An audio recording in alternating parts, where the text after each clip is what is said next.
bloomers. Forgive the wind. Hopefully it died down a little bit, enough to shoot this clip. What do we have here? Juniper tree. It's an evergreen. The other thing we have here, moving water.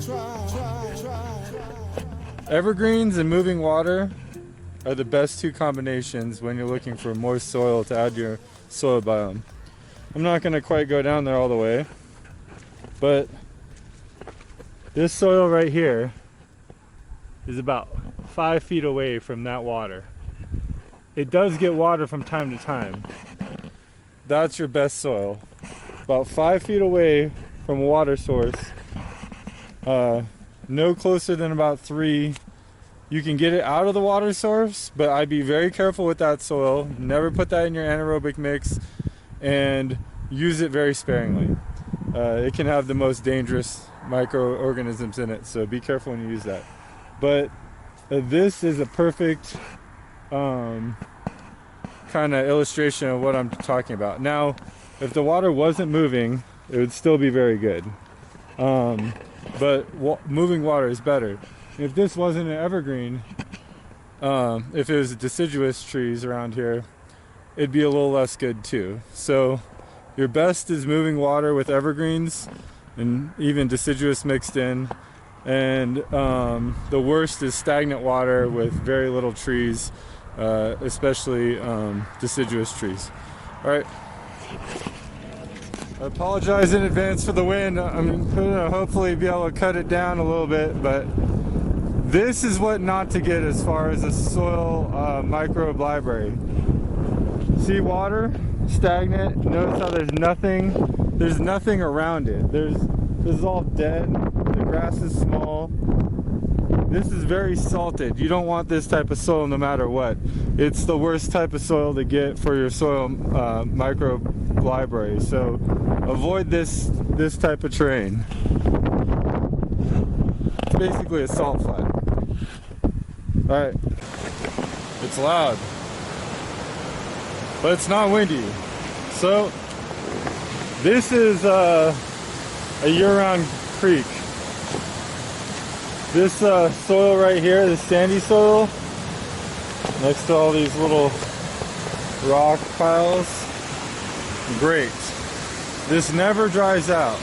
Now, it definitely changes throughout the year. This will recede back as the summer goes on, and you can tell that it kind of goes up into those rocks when it gets really wet during the wet season, you know, this time of year. But you see all these trees, these are evergreens, and then you got a mix of some deciduous. There's tons of plant growth, moss. This is a great spot. Very good. This is a golden spot for creating microbiome samples. And when you find a spot like this, it's not a bad idea to take some soil that's further than 3 to 5 feet. Like, you know, grab something that's close to down there, and then you can grab something that's up here. You'll notice that due to this rock outcropping, this soil right here never dries out too. So like soil that you find underneath the hose bib, you know, that never really dries out, this is much like that. These rocks are very heavy. They, the water, there's groundwater that goes underneath where we're standing right now, and there's definitely moisture in this soil. This soil will have a different microbiome makeup than this sandy kind of loamy soil over here. So this is a very good spot to take your sample, and this is a spot that I look for.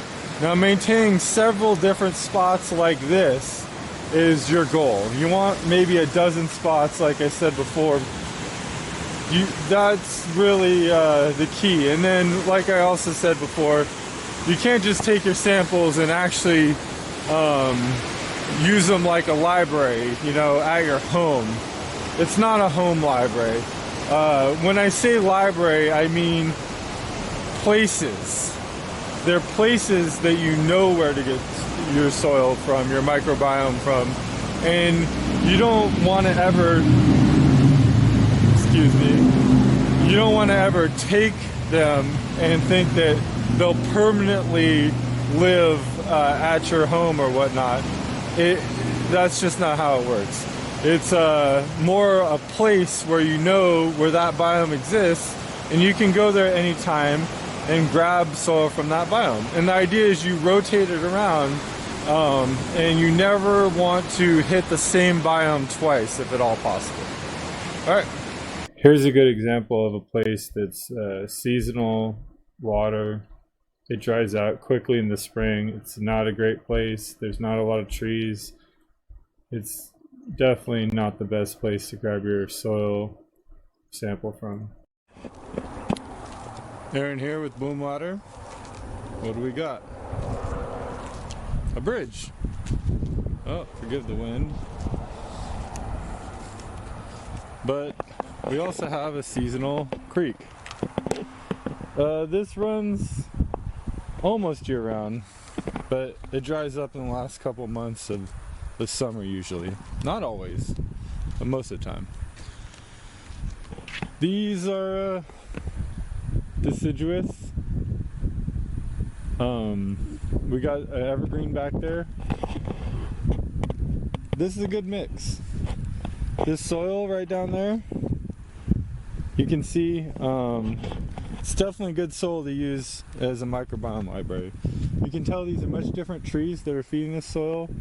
You got some nice grass, looks like a healthy grass. That's a good spot to choose to get some microorganisms for your microbiome library. Now, you're going to want to play around with where you get your soil, and like I expressed before in the previous video about microbiomes, you want a library of several places. So that's one of the things I want to emphasize. It's not necessarily important to find the golden spot that's going to do more for your garden than any other spot. It's actually more important to find many healthy spots. Maybe a dozen is what I like to have.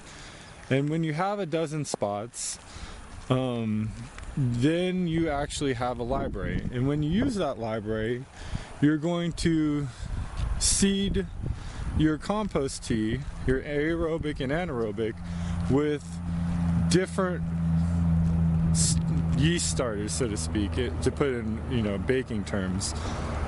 But every time you use one of these samples from your microbiome library, you're going to be seeding a different set of microorganisms, and that's going to cause the undulation in your compost tea that really creates rapid plant growth.